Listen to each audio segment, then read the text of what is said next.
Bonjour à tous. Je vous propose qu'on attende 5 minutes, voir si des retardataires arrivent, et après on commencera.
On va commencer. Bonjour à tous, merci beaucoup d'être venus, peu nombreux mais en qualité, assister à ce débat qui s'appelle donc Libre d'être protégé pour une nouvelle relation police et citoyen. Donc moi je m'appelle Lucie Castet, je vais animer ce débat avec vous aujourd'hui et je vais vous présenter nos différents invités. Donc à ma droite, j'ai Hugo Bernal ici. Hugo, tu es député La France Insoumise du Nord, tu es membre de la commission des lois. Tu t'intéresses en particulier, tu t'intéresses à tous les aspects de la politique de sécurité et tu as publié récemment un rapport sur la lutte contre la délinquance économique et financière. Et tu as aussi présidé une commission d'enquête sur l'indépendance du pouvoir judiciaire. À sa droite, il y a Fabien Jobard. Bonjour Fabien. Tu es directeur de recherche au CNRS et membre du centre Marc Bloch à Berlin. Tu travailles sur la sociologie de la police, notamment la police française, ce qui nous intéresse particulièrement aujourd'hui. Et tu travailles aussi sur la justice pénale.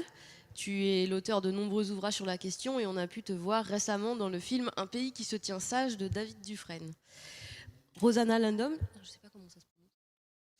Bonjour, bienvenue. Vous êtes représentante locale du syndicat des avocats de France, le SAF, et vous êtes avocate au barreau de Grasse. Vous travaillez sur la question des violences policières, notamment, lors des contrôles d'identité ou les arrestations. Et Ali Rabé, bonjour. Vous êtes maire de Trappes depuis 2020. Vous êtes affilié au mouvement Génération. Vous étiez déjà dans l'équipe municipale auparavant et vous menez de nombreuses actions en matière de lutte contre l'insécurité, notamment avec le tissu associatif des Yvelines. Et vous travaillez sur, vous allez pouvoir nous éclairer sur la pertinence de l'échelon local dans ce domaine. En quelques mots, je vais rappeler les règles du débat inversé, puisque là, on n'est pas dans un débat traditionnel, c'est un peu la marque de fabrique du Festival des idées. On y tient beaucoup, donc la dynamique doit venir du public. Il ne s'agit pas de poser des questions auxquelles les intervenants doivent répondre, mais vous pouvez intervenir pour donner votre avis et vous exprimer et interpeller nos intervenants. Je vous demanderai d'avoir des interventions courtes.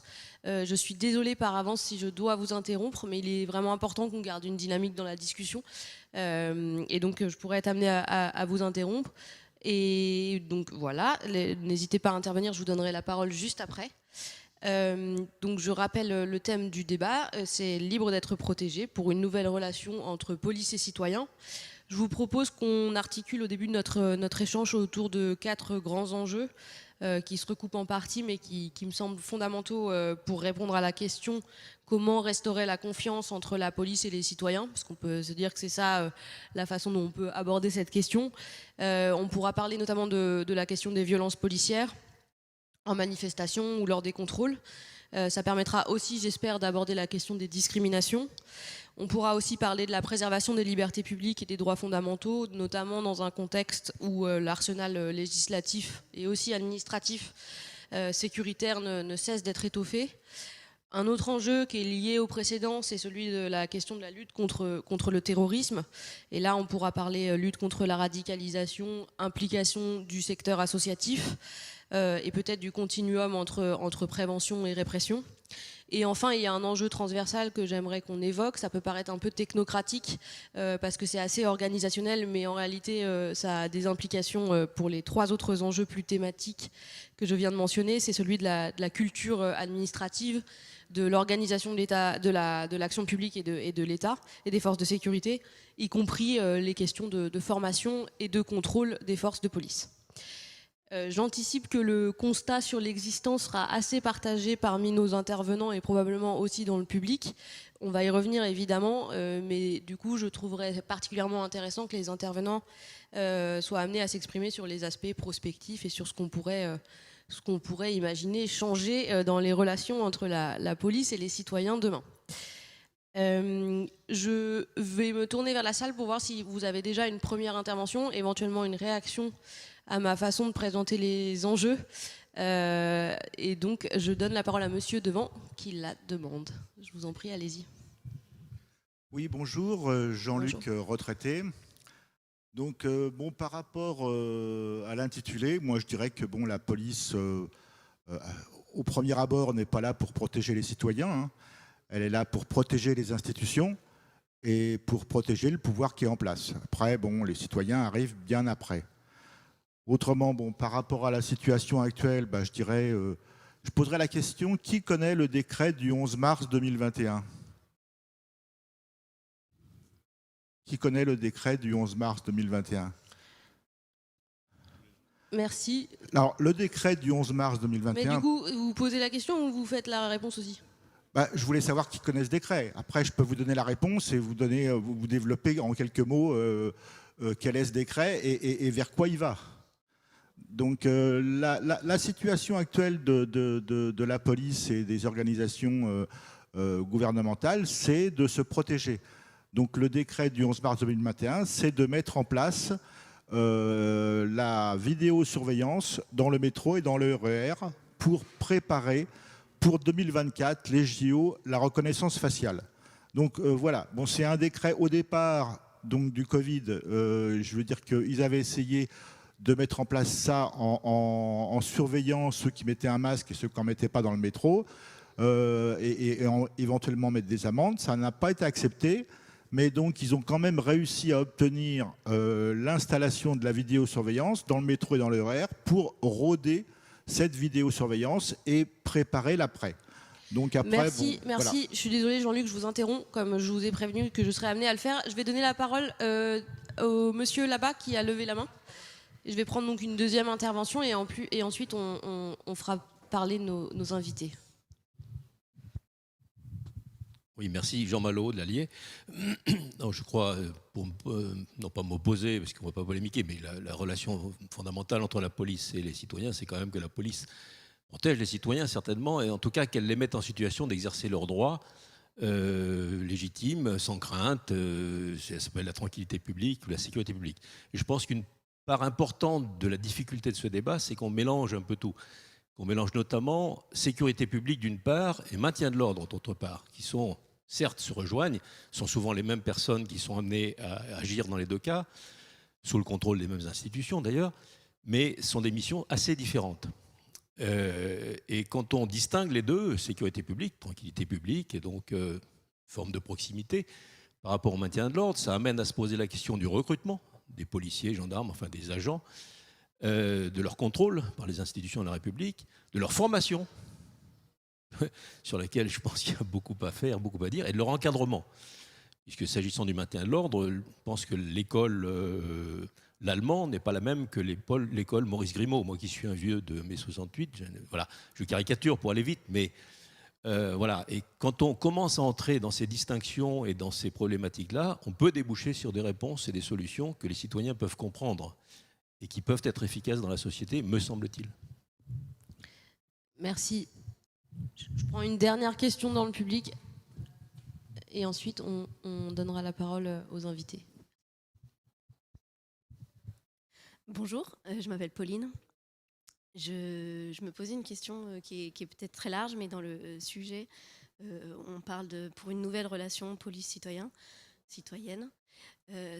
On sent, j'ai l'impression qu'on sent que la relation entre la police et les citoyens s'est durcie, s'est tendue. En tout cas, c'est ce qu'on a senti ces dernières années. Et je voulais savoir, à la fois d'un point de vue peut-être historique, est-ce que vous partagez ce constat qu'il s'est passé quelque chose, je ne sais pas, dans la réorganisation de la police peut-être, ou dans le rapport à l'autorité des citoyens? Est-ce que vous identifiez des points de rupture ou des évolutions qui nous amènent aujourd'hui à nous poser cette question-là? Est-ce que vous l'avez senti aussi sur le terrain? Est-ce que les rapports se durcissent pour ceux d'entre vous qui travaillez au quotidien avec ces sujets?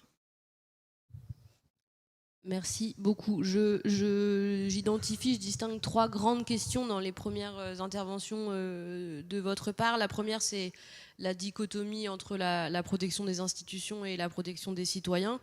Et vous ne semblez pas tout à fait d'accord sur le constat, et c'est une bonne chose que vous ne soyez pas d'accord. La deuxième question, c'est la perspective historique et sociologique, peut-être dans l'évolution des relations entre la police et les citoyens. Et enfin, la dernière question qui me semble aussi fondamentale, et j'en ai parlé un petit peu tout à l'heure, c'est la question peut-être un peu des moyens, donc du recrutement, de la formation et de l'encadrement. Et quand je dis les moyens, je ne parle pas de moyens financiers, mais je parle des moyens de s'assurer que la police, ça comprend aussi les moyens financiers, mais les moyens pour s'assurer que la police se comporte de manière satisfaisante, on pourrait l'exprimer comme ça. Peut-être pour l'approche, ça me semble intéressant de commencer par cette question historique. Peut-être je donne la parole à Fabien là-dessus, si ça te va. Bonjour, merci beaucoup. Est-ce que la relation entre la police et les citoyens s'est durcie? Est-ce qu'on a vécu une inflexion, une aggravation de l'état de cette relation ces dernières années? C'est toujours très difficile de répondre à cette question-là parce que, en réalité, les moyens par lesquels on prend connaissance des choses changent eux-mêmes. Et quand on change le thermomètre, évidemment, on ne sait plus vraiment bien ce qu'on mesure. Je me souviens quand même d'un bouquin assez marquant en sciences politiques aux États-Unis en 1975, dirigé par Charles Tilly. Dans ce livre, il est question de la police française, et la police française est caractérisée de la manière suivante par l'auteur David Bailey. La police française est une police qui n'est pas corrompue. Il faut voir que le modèle, ce sont les polices américaines. Donc, par rapport aux polices américaines, la police française est réputée ne pas être corrompue. Mais une police particulièrement lointaine des citoyens, très directement dirigée par le pouvoir central et brutale. Et ce constat est fait au début des années 70. Et dans le fond, si on analyse la police française de manière comparée par rapport à ses voisines, à bon nombre de ses voisines ouest européennes, on peut dire que le constat garde toute sa force. Maintenant, il est vrai que ces dernières années, la police française a eu pour singularité de faire la une des journaux, d'attirer l'attention publique sur ces déviances diverses, expressions racistes, violences, etc. Je pense que c'est dû à 2 choses. D'abord, évidemment, c'est dû au mouvement des Gilets jaunes, qui est un mouvement très singulier, à la fois dans notre histoire et à la fois à l'échelle comparée européenne, et qui a appelé une réponse policière très désordonnée, mue en partie par la panique du côté des directeurs centraux. Personne n'avait vu ce mouvement arriver, et c'est très compliqué de gérer un mouvement simultané dans une centaine de villes à l'égard duquel on n'a pas d'interlocuteur. Donc, la police, notamment police nationale, plus que la gendarmerie, est allée chercher ce qu'elle sait faire, c'est-à-dire essentiellement ce à quoi elle a été formée ces 20 dernières années, de la répression de violences urbaines. D'où les équipes d'intervention qu'on a vues, d'où ces armes nouvelles qu'on voit en maintien de l'ordre, notamment le lanceur de balles de défense, 13 000 tirs, 25 éborgnements, etc. Donc ça, c'est... La question, c'est de savoir si c'est ponctuel ou si c'est amené à se prolonger, ce type de mobilisation, et la réponse qui lui a été associée. Deuxième événement très fort, c'est évidemment l'irruption du smartphone dans la relation qu'on peut avoir avec la police. De ce point de vue, le tabassage de Michel Zecler a été un point de référence très fort qui a amené jusqu'au président de la République à devoir s'exprimer sur ces questions-là. Là, il y a une dimension un peu énigmatique. Comment se fait-il que les policiers semblent, notamment les policiers des grandes agglomérations, semblent agir comme ils pouvaient le faire il y a 10, 20, 30 ans, sans savoir qu'ils sont quasi systématiquement filmés et enregistrés. L'inflexion, je la vois ici, c'est-à-dire justement dans le changement du thermomètre. Et donc dans l'immédiate accessibilité de ces phénomènes-là, et donc dans leur mise en débat dans la société, alors qu'il y a 30 ans, il y a 40 ans, c'était des phénomènes qui sans doute se produisaient comme aujourd'hui, mais c'était tout à fait exceptionnel de les voir débattus parce qu'on n'en avait pas connaissance. Merci beaucoup Fabien. On va y revenir, je pense, la question des smartphones, puisque ça a fait l'objet d'un article très controversé dans une loi récente sur la possibilité de filmer la police. Mais en attendant, je souhaite qu'on revienne sur la question de l'évolution récente de la situation et de est-ce qu'on constate sur le terrain un durcissement de la relation entre la police et les citoyens. Et je vais donner la parole à l'Irabé pour quelques mots, peut-être pour des mots de constat sur le terrain. Merci Lucie. Merci de l'invitation et de nous donner l'occasion d'échanger ensemble dans ce cadre magnifique autour de ces enjeux. Là, je vais vraiment partager avec vous quelques témoignages d'élus locaux qui appréhendaient les enjeux liés aux relations police-population d'un point de vue théorique comme militant depuis longtemps, comme habitant des quartiers populaires aussi, puisque j'y suis né, j'y ai grandi, j'en suis aujourd'hui un élu, mais qui l'observe aujourd'hui de ma fonction de maire, d'élu local, dans les interactions avec la police elle-même d'ailleurs, et évidemment mes concitoyens.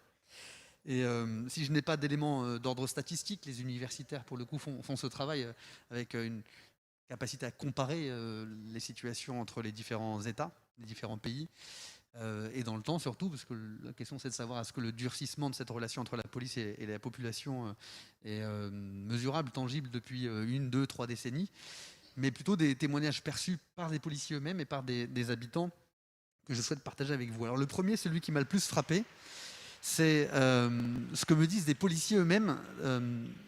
Deux types de témoignages qui ne sont pas forcément directement liés. Des candidats qui se présentent face à moi dans des jurys de recrutement pour rejoindre la police municipale et qui sont eux-mêmes issus de la police nationale ou de la gendarmerie. Alors ça, c'est un phénomène quand même qui, moi, m'a surpris parce que je cherche à étoffer les rangs de la police municipale dans ma commune. Police municipale qui n'est pas armée, qui a des missions de maintien de la tranquillité publique, de médiation.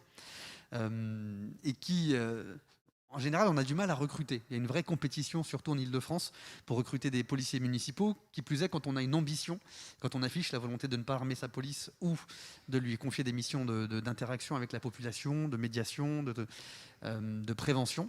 En général, c'est compliqué de réussir à attirer des policiers qui souvent ont tenté le concours de la police nationale, ont parfois échoué, etc. Alors quand on a des policiers nationaux qui ont exercé pendant 10 ans, 15 ans et qui postulent pour rejoindre les rangs de la police municipale, la première question que vous leur posez, c'est pourquoi quittez-vous la police nationale ? Pourquoi envisagez-vous de quitter la police nationale pour rejoindre les rangs d'une police municipale ? Alors j'ai 2 témoignages qui m'ont marqué. Un premier, c'est un policier qui, issu d'ailleurs de l'île de la Réunion, hein, département français, qui est venu en métropole comme beaucoup pour exercer son métier et qui a à peu près tout fait dans la police d'ailleurs, hein, à peu près tout, y compris un passage en CRS, et qui me raconte sa dernière expérience avec, au sein de la police nationale dans un centre de rétention administrative, où il a constaté des violences policières. En l'occurrence, un de ses collègues qui a fait ce qu'il appelle un tabassage en règle, donc l'affaire Zéclair, mais sans caméra, sans smartphone, et qui s'acharnait sur un sans-papier d'origine afghane, retenu en centre de rétention, et qui a fait ce que devrait faire tout policier digne de son uniforme, c'est-à-dire qu'il s'est opposé à ce tabassage, il a établi un rapport qu'il a transmis à sa hiérarchie pour dénoncer des faits de violence policière avérés dont il a été directement témoin, et qu'il a interrompu. Il a été convoqué par sa hiérarchie et son supérieur hiérarchique lui dit « Vous, entre un sans-papier, je crois qu'il a dit entre un immigré, avec ou sans papier, en l'occurrence il n'en avait pas, entre un immigré et un collègue, vous choisissez un immigré. Il va falloir choisir en gros entre votre appartenance à la police ou la défense des sans-papiers. » Il a décidé de quitter évidemment immédiatement son poste en centre de rétention administrative. Il a voulu rejoindre une unité de lutte contre les violences intrafamiliales. Et aujourd'hui, il décide de rejoindre la police municipale et il me dit je cherche à retrouver dans la police municipale et la façon dont vous présentez les choses ici, dans l'ambition que vous portez à Trappes, la vocation première, au moment où j'ai passé mon concours, c'est-à-dire une relation citoyen apaisée, une capacité à prévenir, à connaître les personnes auprès desquelles nous sommes amenés à intervenir. Alors le second témoignage, c'est un syndicat de policiers dans mon département que j'ai rencontré cette semaine. Alors la coïncidence, ça fait 2 mois qu'on a planifié ce rendez-vous. Je les ai rencontrés il y a quelques jours, c'est SGPFO. C'est pas Alliance Police Nationale, certes, mais c'est pas non plus de très grands progressistes. Je vous rappelle qu'ils manifestaient devant l'Assemblée nationale il y a quelques semaines et que le discours est parfois assez rude. En tout cas, on n'est pas d'accord sur tout, c'est le moins qu'on puisse dire. Et le discours dans la presse qui avait attiré mon attention de ce responsable syndical, qui est quelqu'un d'assez médiatique, d'assez visible au plan national et qui est issu de mon département, c'était de dire nous avons considérablement dégradé nos situations d'intervention, notre relation à la population, depuis une petite dizaine d'années dans le département des Yvelines singulièrement, plus encore qu'au niveau national à ses yeux, parce qu'une réforme qui a eu lieu à l'initiative d'ailleurs d'un directeur qui aujourd'hui a pris des responsabilités importantes en administration centrale, à la direction centrale de la police nationale, et une réforme qui risque de s'épanouir au niveau national, après avoir été expérimentée dans les Yvelines, a abouti à éloigner les commissariats des territoires. Nous avons un commissariat à Trappes qui était, il y a une dizaine d'années, un commissariat de plein exercice.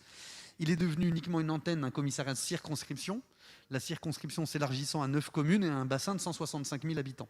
Cette réforme a été appliquée uniformément dans les Yvelines et partout, elle a abouti à éloigner les policiers de la population et elle est critiquée uniformément par tous les policiers dans notre département. Et elle risque de s'appliquer dans les prochains mois, les prochaines années, dans tous les départements de France, au point que notre intervention est perçue vraiment comme l'intervention d'une bande rivale extérieure au territoire.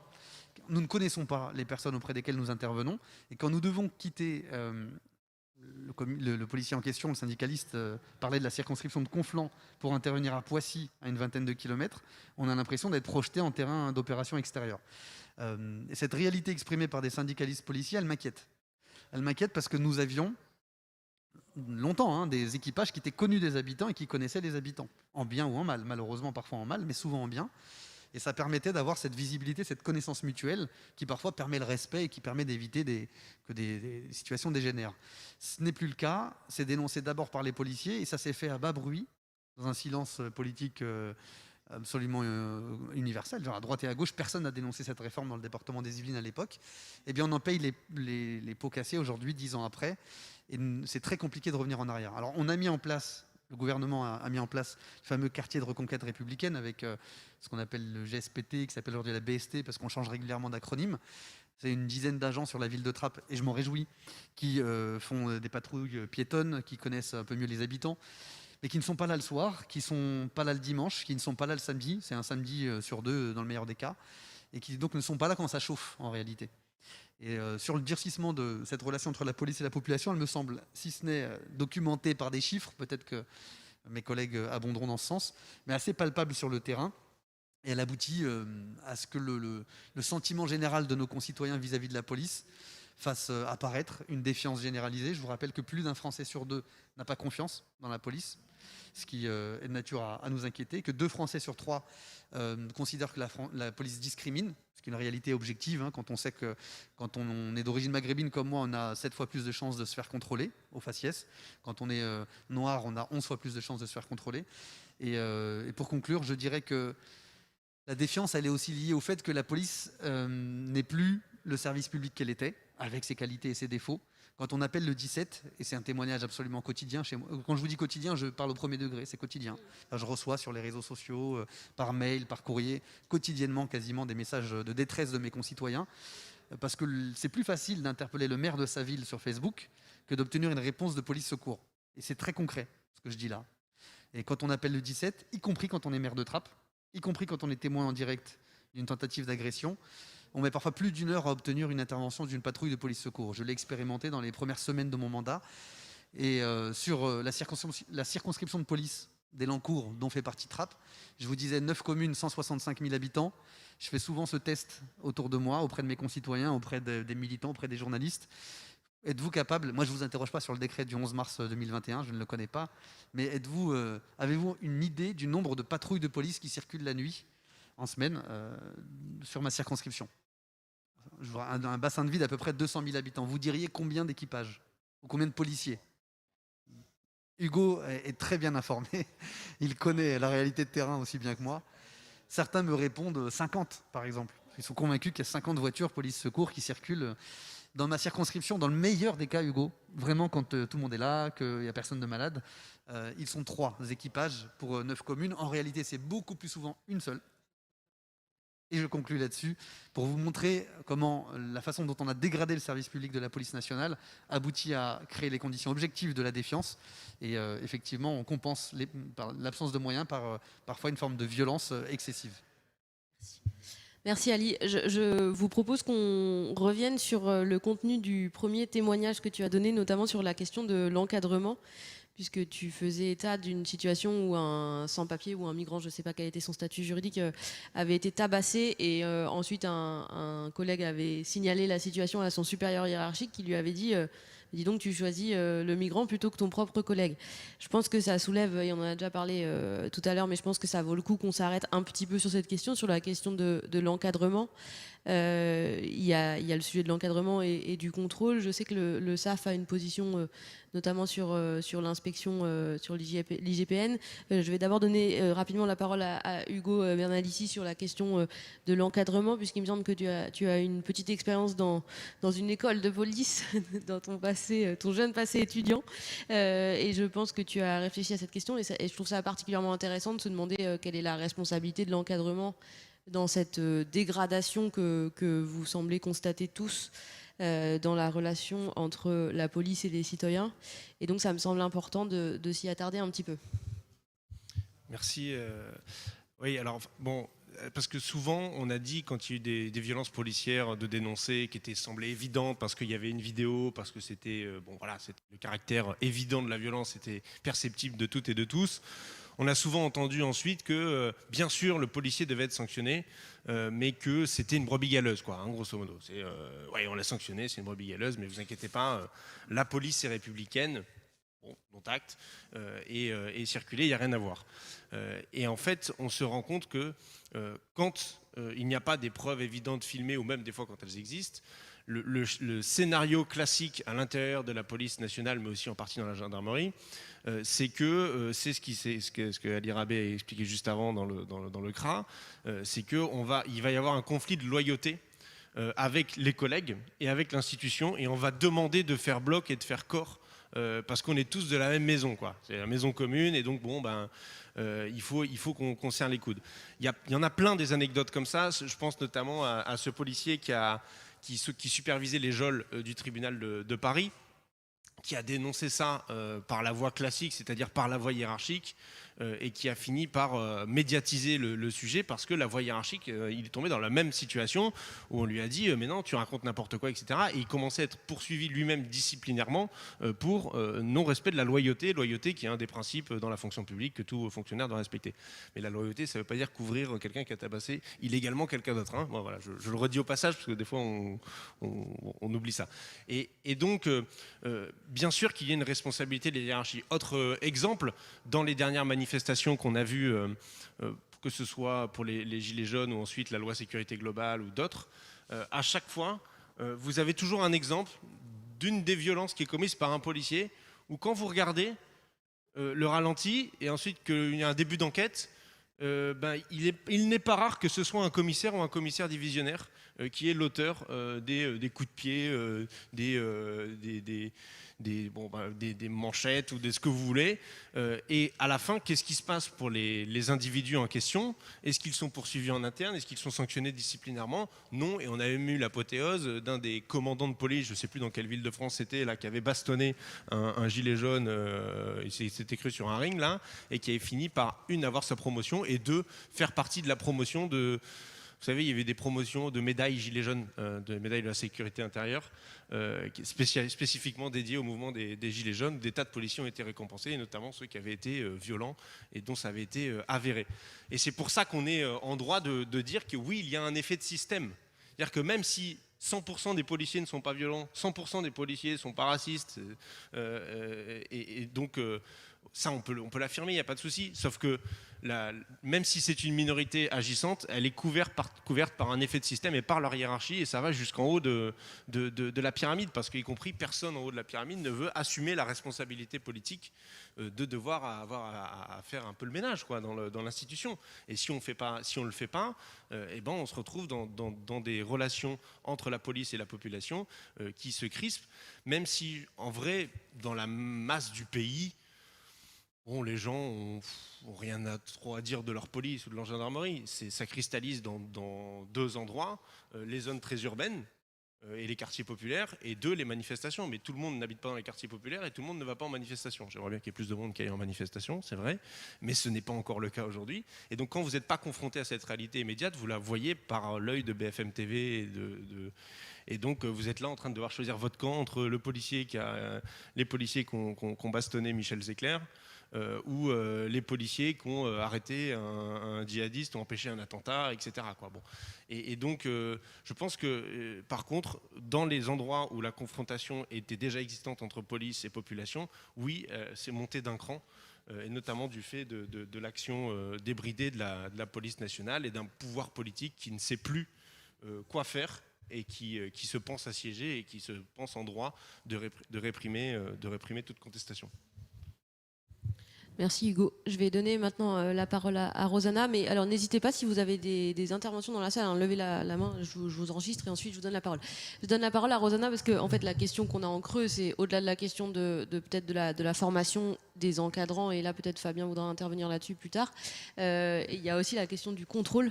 Et je sais que le SAF réfléchit à la question de la réforme de l'inspection générale de la police nationale, l'IGPN.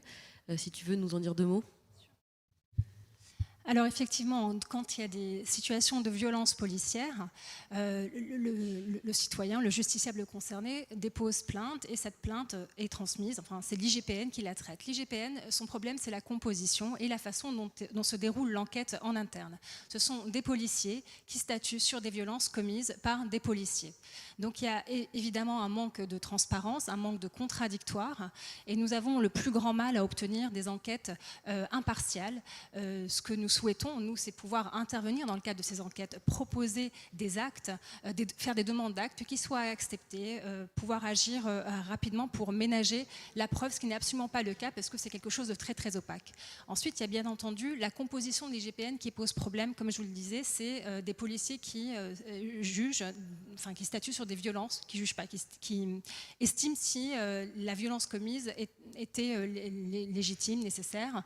Et donc ça pose problème. Et ce qu'on propose, nous, au SAF, c'est que l'IGPN ne soit pas constitué que de policiers, mais qu'il y ait une sorte d'échevinage d'autres professionnels, par exemple des médecins, ça paraît être important, des juristes, magistrats, pourquoi pas, indépendants, pas qui ne soient pas issus de l'ENA mais de l'ENM par exemple, des magistrats qui ont la culture de l'impartialité et de l'indépendance, des sociologues, et bien sûr une part de policiers, mais qui ne soit pas la majoritaire, qui pourrait être limitée à 25%, parce qu'effectivement l'expertise de terrain qui est la leur est importante à prendre en compte pour savoir à quel moment ça a dérapé. Donc voilà un des premiers points s'agissant de l'IGPN.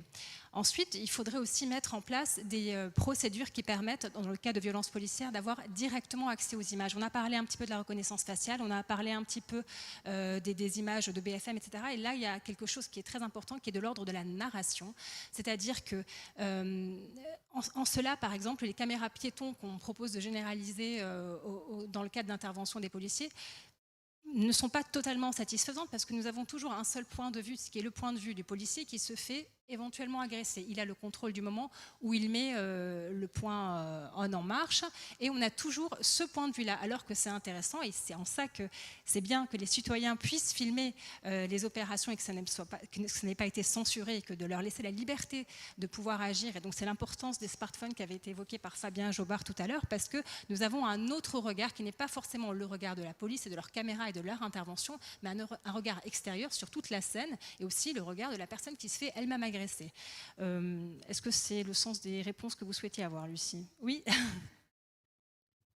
Merci beaucoup, Rotana. Je vais donner la parole à la salle. Monsieur, vous aviez demandé la parole. Si d'autres personnes ont des interventions, n'hésitez vraiment pas à vous signaler. Non, pas toi, Hugo. Oui, merci pour vos interventions. Je voulais rebondir sur ce qu'avait dit Hugo Bernalicis, c'est-à-dire au-delà de l'esprit de corps, on voit aussi qu'il y a des mouvements de pensée derrière cet esprit de corps. Et il y a le témoignage à Rouen d'un policier qui avait découvert donc, le groupe WhatsApp de ses collègues. Bon, en l'occurrence, ce collègue était noir. Et on voyait qu'en face, en fait, il y avait aussi des thèses qui pouvaient être potentiellement suprémacistes. Il y a un effondrement lié, on va dire, un peu aux théories du grand reset, du grand remplacement. Et ça fait corps même, j'ai envie de dire, en dehors de la société. C'est-à-dire ça reste dans des groupes qui communiquent beaucoup sur ces informations. Enfin, l'effondrement écologique, c'est une chose, mais le penchant, on va dire, sociétal qui est défendu par certains fait très peur, parce que après ça peut constituer des bases autonomes durables, ça fait quand même des porosités avec l'extrême droite qui là pour le coup a des manières de se manifester très réelles, avec il y a des armes à disposition. C'est des personnes qui ont des projets de société et un agenda politique, ceux que j'ai cru que vous essayez de dénoncer. La question c'est de se dire, c'est-à-dire si on ne fait rien, d'ici quelques années, si on se laisse délabrer cette institution publique, qu'est-ce qui peut en subsister? Et voire même, enfin, admettons qu'il y ait des personnes qui décident de faire sécession de ce métier parce qu'ils ne se reconnaissent plus dans les missions, jusqu'où ça peut aller, même en termes de terrorisme. Parce qu'on parle beaucoup évidemment du terrorisme islamiste, mais celui d'extrême droite peut également être très dangereux. La question c'est qu'est-ce qu'il est possible de faire actuellement, et si jamais on a un autre mandat Macron, qu'est-ce que ça peut même devenir? Merci beaucoup. Il y a encore 2 interventions dans la salle, et ensuite on redonnera la parole aux invités. Oui, merci du coup pour votre présence et puis les petites présentations. Moi j'avais une question. J'ai cru comprendre que parmi les traités européens qu'on avait signés, il y avait un traité européen qui stipulait que la police des polices, donc l'IGPN, et la police doivent être 2 entités qui ne doivent pas dépendre du même chef. Or en France, justement, donc l'IGPN et la police sont sous la tutelle finalement du ministère de l'Intérieur.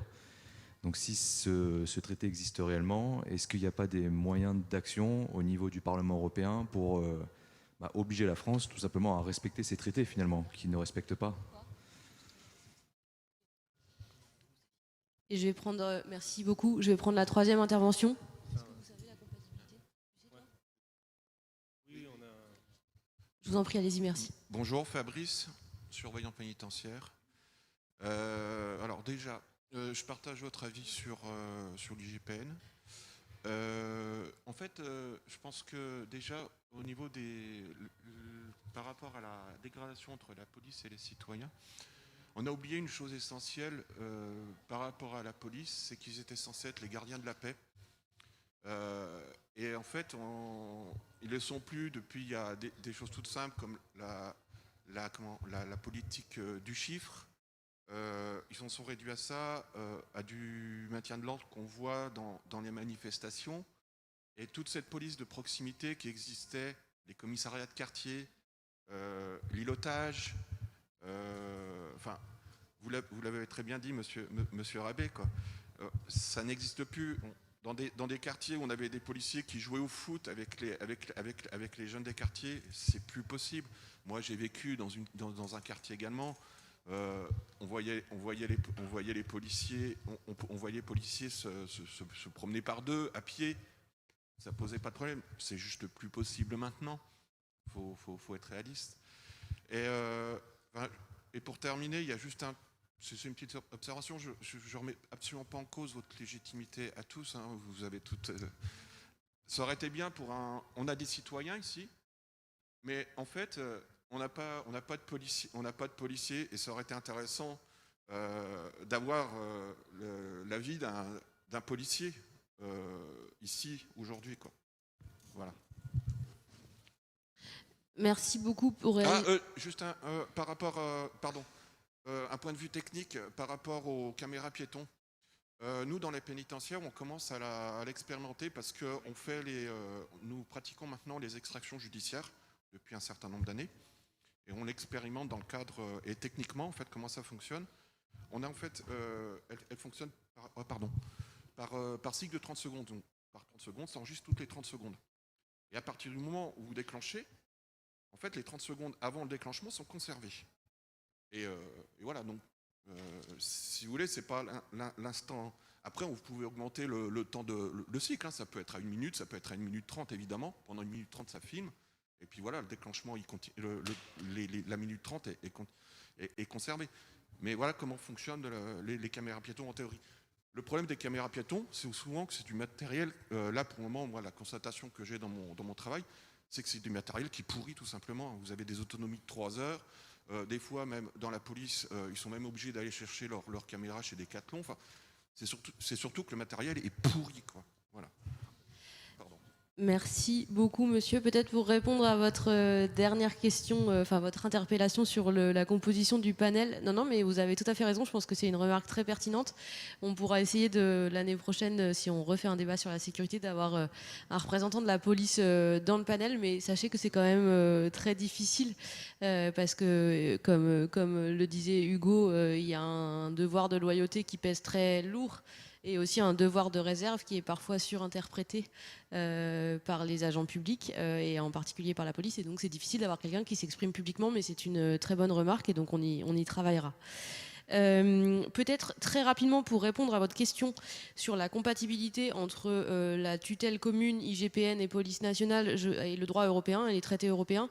Il me semble que s'il y a une infraction à un traité, c'est même pas dans les mains du Parlement, hein, il pourrait y avoir une procédure, mais je ne sais pas répondre à la question sur le fond, et donc je donne la parole à Fabien qui avait l'air de savoir. Dans la disposition, elle n'est pas visée dans un traité de l'Union européenne. En revanche, il y a des textes qui ont une valeur normative au niveau le plus souvent du Conseil de l'Europe. Donc c'est les institutions type Cour européenne des droits de l'homme, Comité de prévention contre la torture. L'un de ces textes, c'est le code d'éthique, ou en français le code de déontologie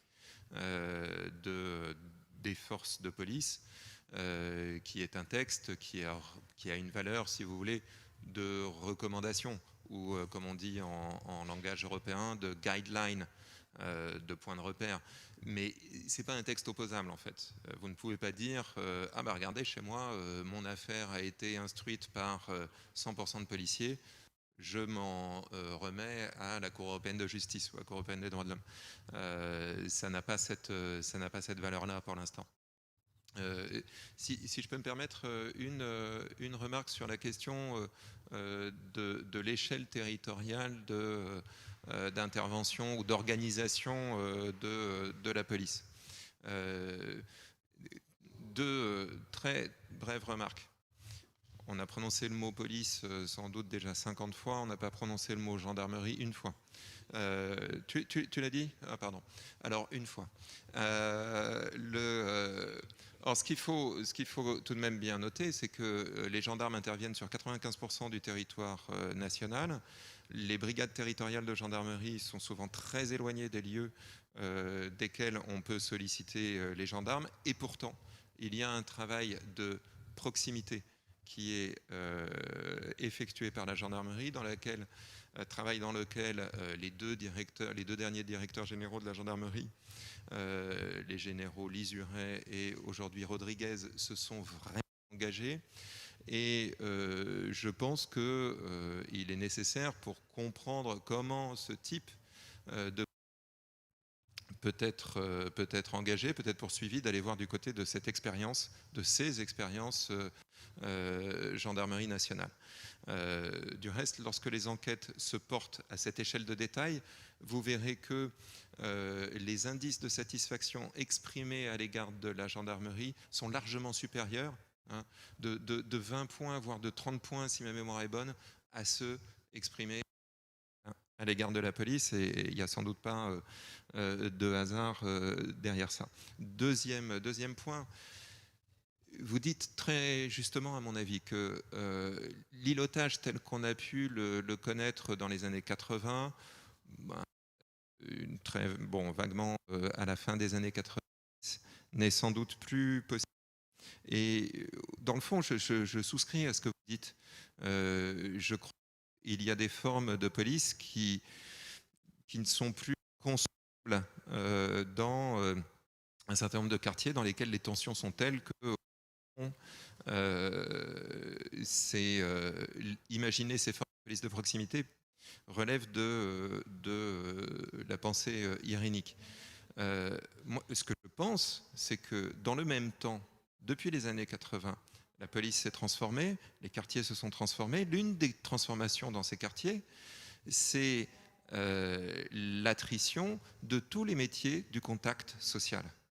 Dans les années 80, lorsque vous aviez des métiers en îlotage, vous aviez également des agents de prévention, des travailleurs de rue, des éducateurs de rue, tous ces métiers-là, qui étaient du reste des métiers organisés par des CDI, voire c'était des agents publics qui intervenaient.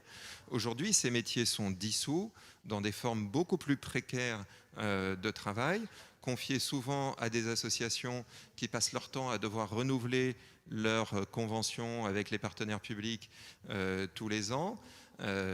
Et on a multiplié les dispositifs, vous les connaissez sans doute, hein, d'emploi aidé, d'emploi jeune, etc., qui ont considérablement affaibli le travail social. Et ça a une incidence considérable sur le métier policier. Parce qu'aujourd'hui, quand vous appelez des policiers, quand vous avez une situation problématique dans un quartier, vous appelez les policiers lorsqu'ils arrivent, ils sont les seuls à intervenir. Et quand vous êtes les seuls primo-intervenants sur une situation, évidemment, vous n'intervenez pas de la même manière que lorsque vous avez déjà des adultes, des professionnels du lien social ou du social de manière générale qui sont intervenus. Et donc, à mon avis, également d'un point de vue budgétaire, ce qu'il faut penser, c'est non pas la relation police-citoyen, parce que je suis assez pessimiste en ce qui concerne cette relation-là, mais penser le conflit social, les conflits sociaux, les situations sociales dans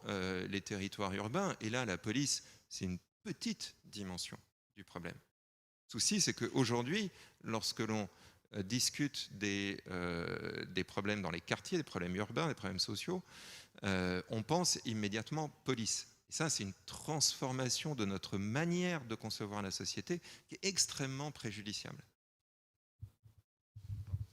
Merci Fabien. Je vais donner la parole à Hugo. Justement, là, on touche du doigt la question du continuum entre prévention et répression et du coup de la déliquescence des institutions qui pouvaient être hors police qui assuraient ces missions de prévention. Et là, je pense que ça touche aussi du doigt la question de la réduction des moyens au sens large dans la fonction publique, hein, et on pourra en reparler un peu plus tard. Je donne la parole à Hugo sur la question de la disparition des commissariats dont tu as parlé aussi, Ali. Si tu veux t'exprimer sur ce point. Oui, en fait, c'est toute la doctrine qu'avait mis en place Nicolas Sarkozy d'une police de projection assumée, qui est dans l'action sur son cœur de métier, qui est le répressif. Et donc, évidemment, le commissariat de proximité n'avait pas de sens, y compris eux-mêmes se trouvaient trop peu nombreux dans un commissariat, potentiellement assiégés des tirs de mortier, etc. Enfin bref. Et donc du coup, on a tout reconcentré dans des énormes hôtels de police. En plus, on a fait des économies d'échelle, on a rationalisé, le budgétaire est arrivé par là. La politique du chiffre a tout mis en rang, en disant voilà, il faut qu'on puisse rendre des comptes publics et compter en fait, et dire si la délinquance monte ou descend, etc. Et puis annoncer ça au journal télé. Et donc, il faut faire absolument tout le contraire. Voilà. Donc, il faut rouvrir des commissariats de proximité. Il faut remettre en place l'îlotage. Et moi, c'est mon rôle aussi politique de dire qu'on peut avoir une perspective, de se dire qu'on peut retrouver une police de proximité. Alors c'est sûr que ça ne va pas se faire en claquant des doigts, et que la reconquête, elle n'est pas républicaine, elle est juste qu'on retrouve à nouveau une forme de normalité à ce qu'il y ait une patrouille pédestre de 2 policiers dans un quartier. Et pour ça, il y a plein d'étapes à faire avant. Et c'est pour ça d'ailleurs que sur la question des commissariats de proximité, il faut aussi retrouver effectivement des clubs de prêve, il faut des éducateurs de rue, et ils y sont plus. Dans plein d'endroits, c'est même pas qu'il y en a moins, c'est qu'il y en, dans plein d'endroits, il y en a plus en fait.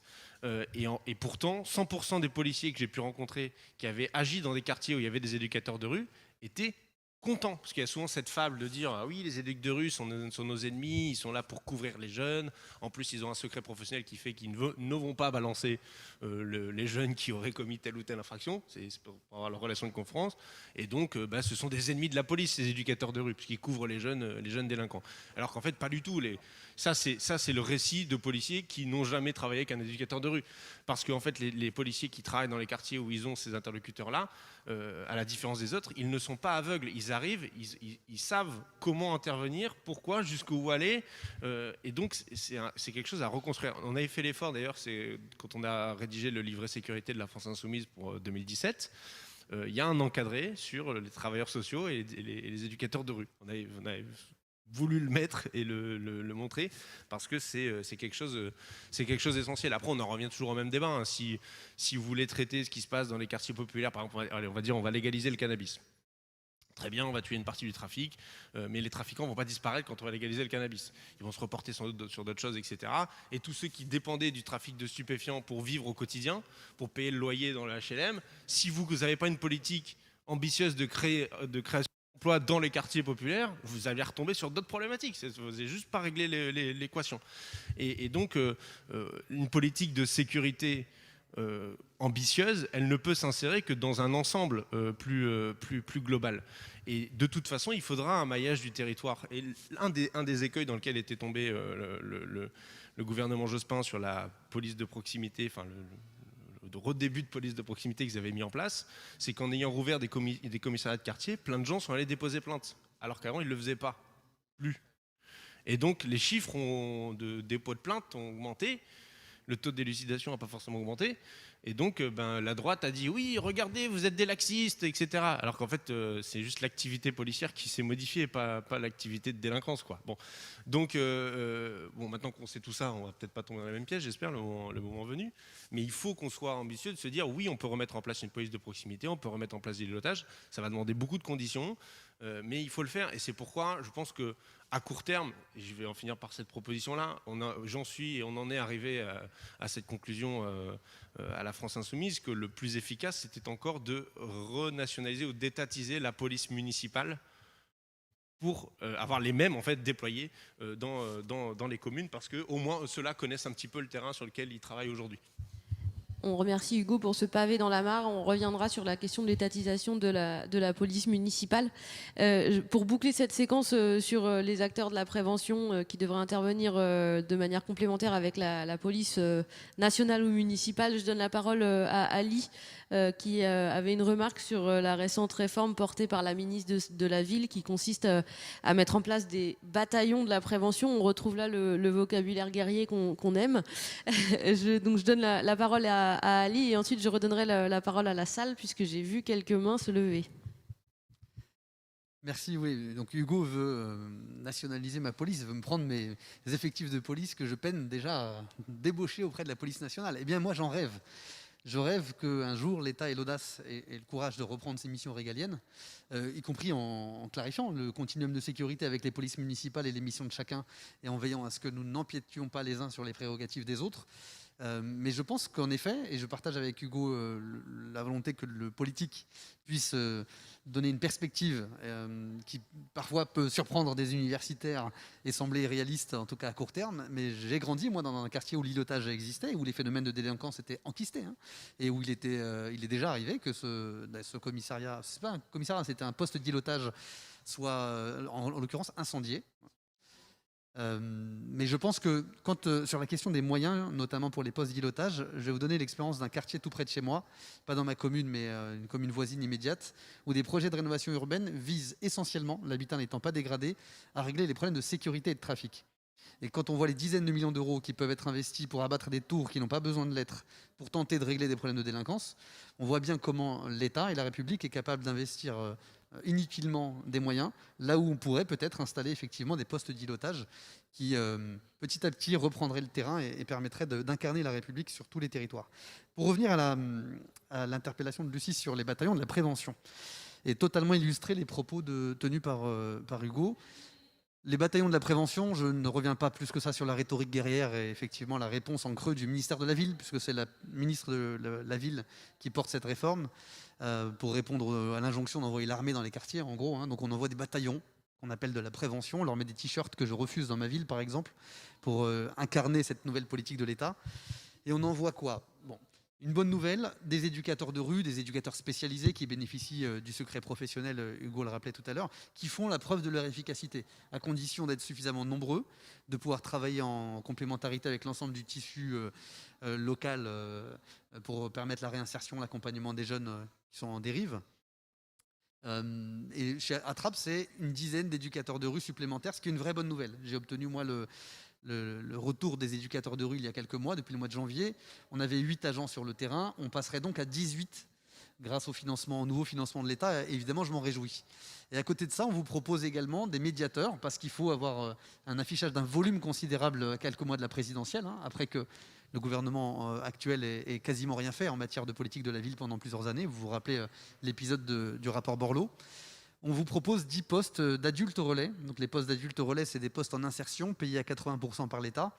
Et on vous demande donc de recruter, et j'essaye moi de réussir ce coup de force, on vous demande de recruter 10 agents qui ont plus de 30 ans, qui sont en quartier politique de la ville et qui sont au chômage.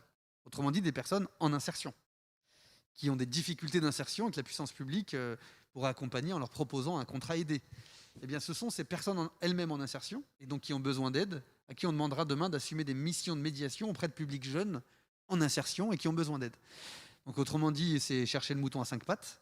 On va tenter d'y arriver malgré tout, mais ça montre combien la volonté de faire de l'affichage en période préélectorale aboutit à